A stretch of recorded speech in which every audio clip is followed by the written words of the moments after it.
নিজের চিরচেনা রূপ বদলে নতুন রূপে ধরা দিতে চলেছেন ঢাকাই সিনেমার জনপ্রিয় নায়িকা শবনম বুবলী। ক্যারিয়ারের দীর্ঘ ৮ বছর পর খলনায়িকা চরিত্রে অভিনয় করতে চলেছেন এ নায়িকা। জানা যায়, জাহিদ জুয়েলের পরিচালনায় ফিনিক্স সিনেমায় প্রথমবারের মতো নেতিবাচক চরিত্রে অভিনয় করতে চলেছেন বুবলী।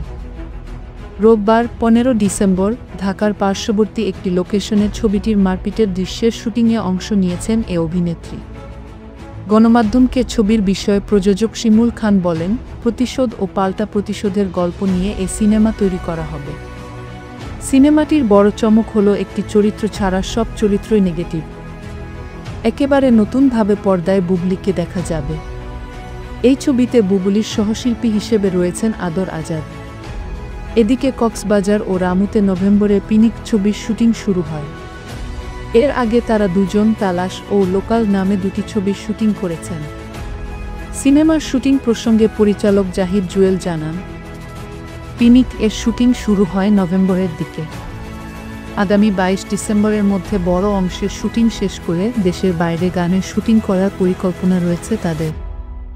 সবকিছু পরিকল্পনা মতো এগোলে আগামী বছরের ঈদুল ফিতরে দেশের প্রেক্ষাগৃহে মুক্তি পেতে পারে সিনেমাটি। উল্লেখ্য, বুবলীর কর্মজীবন শুরু হয় সংবাদ পাঠ দিয়ে। তিনি বাংলাদেশের জনপ্রিয় বেসরকারি টেলিভিশন চ্যানেল বাংলাভিশনে ২০১৩ সালে সংবাদ পাঠ শুরু করেন।